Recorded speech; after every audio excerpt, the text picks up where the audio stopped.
Bismillahirrahmanirrahim. Assalamualaikum warahmatullahi wabarakatuh.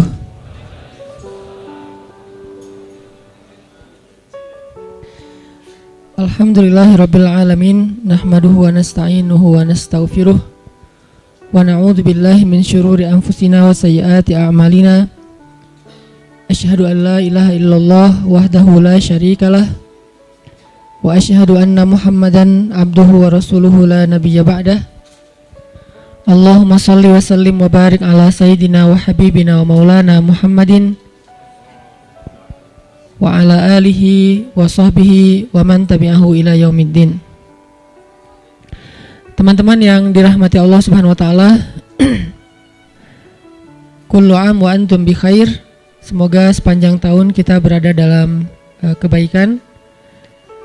Oke teman-teman, malam ini kita akan memulai kajian Rabu malam kita dengan mengulang kembali materi yang pernah kita sampaikan beberapa tahun yang lalu tentang tajdidun niyah, memperbaharui niat. Kita akan bahas tentang min ajaibil ikhlas, di antara keajaiban-keajaiban ikhlas. Apa pentingnya niat dalam kehidupan kita? Bukan hanya dalam sholat dan ritual, tapi dalam kehidupan kita. Terus bagaimana ikhlas itu bisa merubah sesuatu yang sedang kita alami, baik itu musibah ataupun itu anugerah. Kemudian bagaimana cara kita menjadi seseorang yang mukhlis, sampai ke derajat tertinggi dari mukhlis itu adalah mukhlas. Jadi ada mukhlis, ada mukhlas. Orang mukhlis adalah orang yang sedang belajar menjadi ikhlas. Orang mukhlas, orang yang udah ikhlas banget. Jadi orang yang mukhlas itu gak ada bedanya antara dipuji sama dicelah. Itu mukhlasin. Ketika dia posting sesuatu, likersnya banyak atau malah hatersnya banyak, buat dia gak ngaruh. Itu mukhlasin. Gak gara-gara dia yang nge-like dan komen positifnya disanjung banyak, jadi dia semangat. Terus giliran di hate sama orang lain, dicela sama orang lain, dia jadi kayak pundung gitu. Ini berarti sedang belajar mukhlis. Orang mukhlas nggak ada bedanya bagi dia antara emas dan batu. Sama di mata dia antara emas dan batu. Orang mukhlas sama di mata dia antara pujian dan celaan. Orang mukhlas sama di mata dia antara orang yang membalas kebaikannya atau justru mengkhianati kebaikannya. Dia tetap menolong orang tersebut. Ini mukhlasin, derajat tertinggi dari mukhlisin. Sehingga para anbiya kayak Nabi Yusuf, Nabi Musa, Allah menyebutnya mereka adalah mukhlasin. Wadhkur fil kitabi Musa innahu kana mukhlasan wa kana rasulan nabiyya. Salah satunya. Coba kalian ingat kisah tentang Musa. Musa adalah seorang hamba yang mukhlasan, mukhlas banget, yang udah gak ada bedanya dipuji orang, dicela orang, diikuti orang, ditinggalkan orang, buat dia gak beda. Dia tetap berbuat baik, dia tetap taat kepada Allah. Gak ada bedanya ketika dia berhijrah, kemudian hijrahnya ini menguntungkan atau hijrahnya ini menjadi ujian. Dia tetap berhijrah karena dia tahu hijrah itu baik. Dia tetap jujur karena jujur itu baik. Gak ada bedanya ketika dia jujur menguntungkan atau jujur malah jadi ujian. Saya gak bilang merugikan ya, karena jujur gak mungkin rugi, taat gak mungkin rugi, taubat dan hijrah gak mungkin rugi, cuman ujian. Buat dia kalau tahu itu baik ya dia lakukan. Mau untung, mau jadi ujian. Ya buat dia pokoknya lakuin aja. Ketika dia misalnya dalam sebuah transaksi gitu, dia jual beli mobil. Kadang-kadang gara-gara terlalu jujur, apalagi jual beli mobil second gitu, kalau jujur resikonya kan agak susah cari untung nih. Dia bilang ini tangan pertama, karena emang belum berubah nama, tapi udah tangan ketiga padahal. Dia bilang ini belum pernah kecelakaan, mobilnya sehat banget. Kalau yang masih modelnya analog malah bisa diulik supaya kilometernya dikurangin. Gak tahu kalau yang digital. Artinya dia gak jujur demi dapat untung besar. Nanti untuk less guilty dia akan bantu anak yatim, panti asuhan, bikin tasyakur bin ni'mah di rumah kayak gitu kan. Ini proyek kecil, apalagi proyek besar. Ketika dia udah main dalam sebuah event, udah main dalam sebuah proyek-proyek pemerintah yang angkanya udah MM-an, dia susah untuk jujur. Lalu setelah dia nggak jujur dapat untung supaya sedikit less guilty-nya, dia bantu pesantren, panti asuhan, bangun masjid atau tasyakuran di rumah, ngundang anak yatim. Nah, Sekarang kita coba kembalikan lagi, bukan itu yang disebut orang soleh. Orang soleh itu adalah ketika dia taat kepada Allah dalam keadaan sarra au dharra, dalam keadaan senang atau dalam keadaan susah, dan itulah mukhlasin. Alladzina yunfiquna fis sarra'i wad dharra. Orang yang tetap membantu orang lain.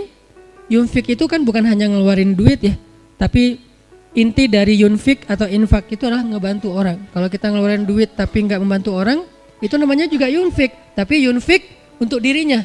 Karena infak dalam bahasa Arab itu mengeluarkan harta.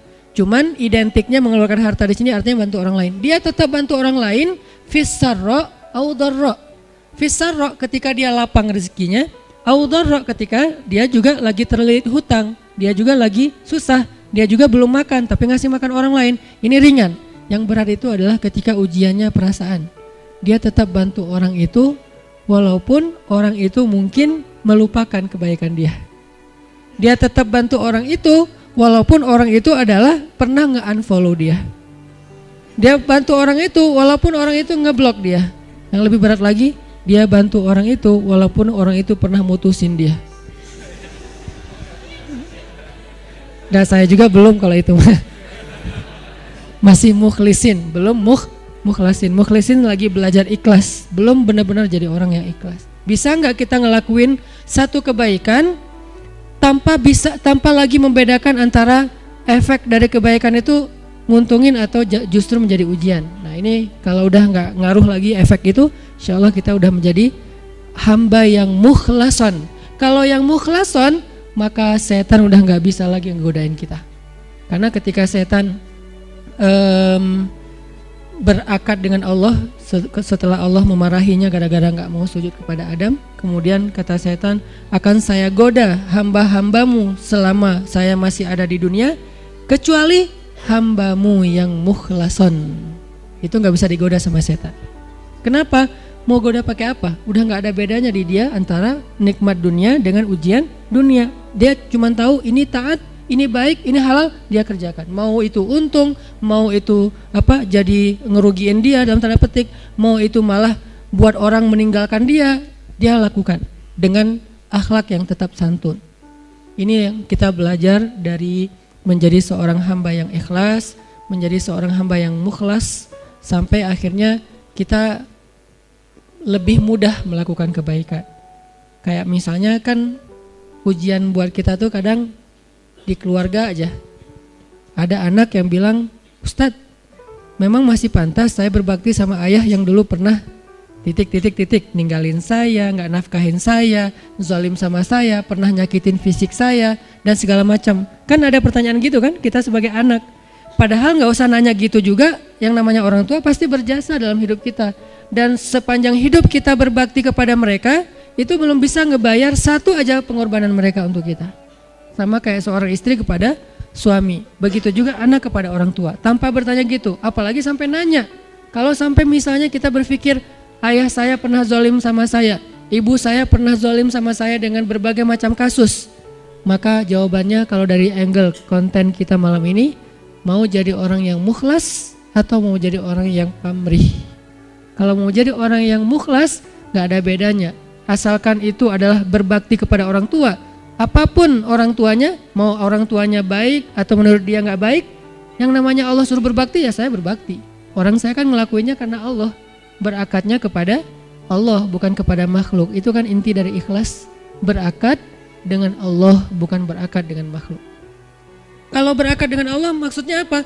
Berarti kita minta rewardnya dari Allah. Minta apresiasinya dari Allah, minta kebaikannya dari Allah, bukan dari makhluk. Yang kita harapin like dari Allah, yang kita harapin di-repost oleh Allah. Karena ada sahabat-sahabat yang captionnya pernah di-repost sama Allah di Al-Quran. Salah satu sahabat yang captionnya di-repost siapa? Umar bin Khattab, 3 kali di-repost oleh Al-Quran. Itu keren banget, sampai ada sahabat captionnya dia di-repost oleh Al-Quran. Jadi ayat itu mengulang kembali kata-kata Umar. Salah satunya di surat At-Tahrim, kemudian nanti ada di surat Al-Anfal, kemudian ada juga di surat Al-Ahzab. Allah nge-repost kata-kata Umar bin Khattab. Ini menunjukkan bahwa ikhlas banget, yang diharapin adalah reward dari Allah, apresiasi dari Allah, anugerah dari Allah, hadiah dari Allah, kebaikan dari Allah. Ustadz, kalau misalnya nggak berharap apa-apa bahkan dari Allah, itu bukan ikhlas. Karena makna ikhlas itu bukan tidak berharap apa-apa. Makna ikhlas itu murni. Arti murni berharap hanya kepada Allah. Karena kalau sampai kita nggak berharap surga, nggak berharap dibebaskan dari azab neraka, nggak berharap dibantu oleh Allah, itu bukan ikhlas. Itu apa Ustadz? Itu istaghna.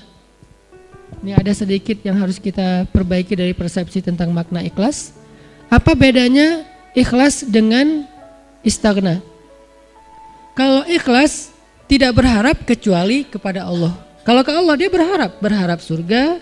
Allah sendiri yang menjanjikan kan? Wa'adallahu alladhina amanu misalnya, wa basyiril ladzina amanu wa amilus solihat anna lahum jannat. Ayat kayak gitu kan banyak banget di Al-Qur'an ya.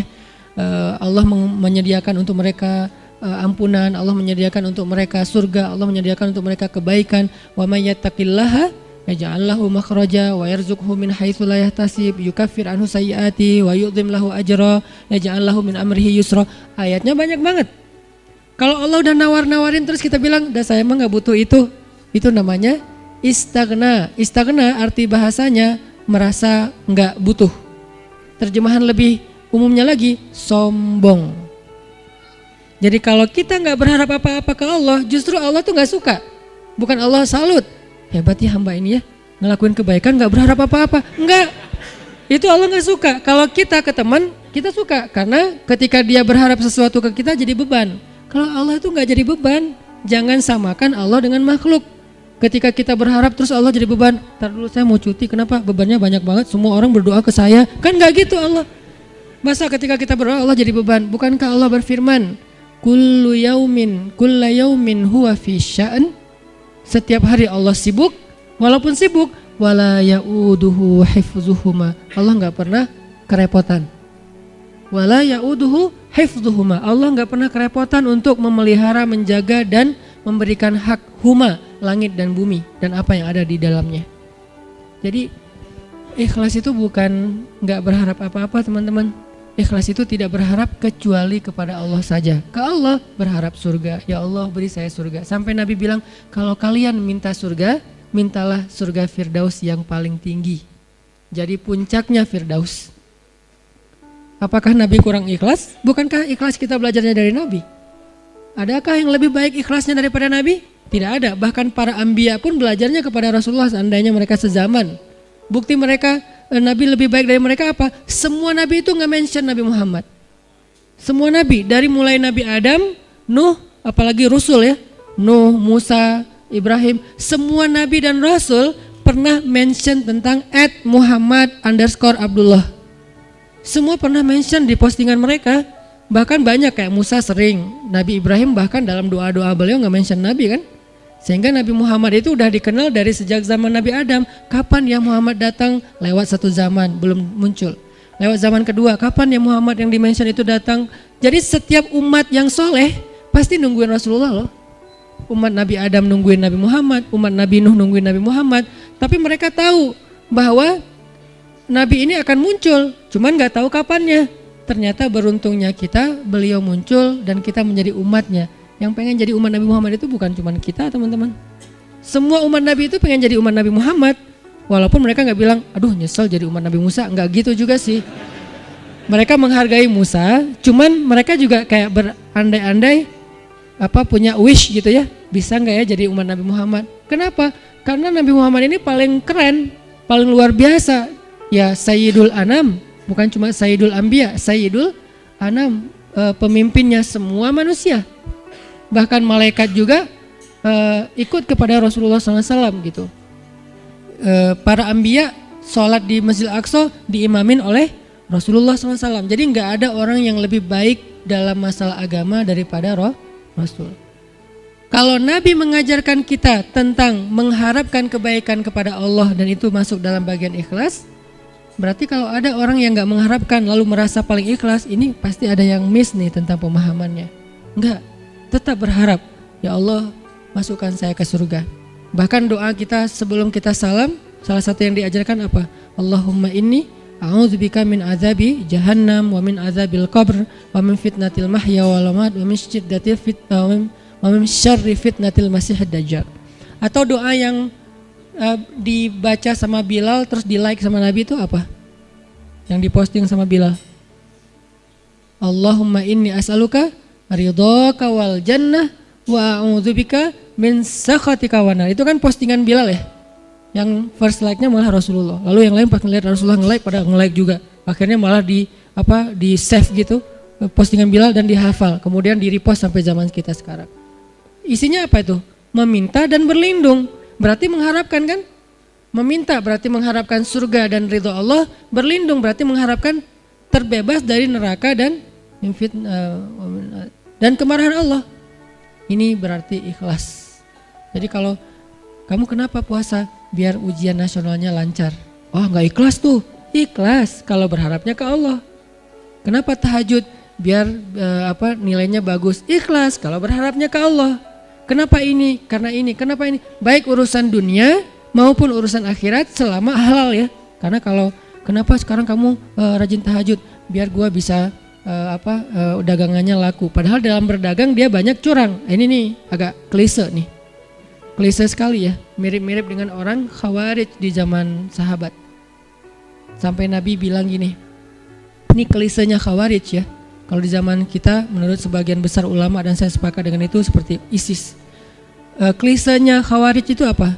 Kata Nabi, kalau kalian membandingkan ibadah kalian dengan ibadah mereka, maka kalian akan meremehkan ibadah kalian. Saking ibadah orang Khawarij itu luar biasa. Itu soleh banget dari sisi ibadah ya. Taat banget, rajin ibadah banget. Sampai di zaman sahabat ada orang Khawarij lagi selesai perang, mereka istirahat di bawah sebuah pohon korma. Duduk di atas kepala para sahabat. Jadi ada sahabat yang dipenggal kepalanya, mereka duduk di atas kepala sahabat yang habis dipenggal, istirahat, tiba-tiba jatuh buah kurma. Pas buah kurma jatuh, temannya ngambil.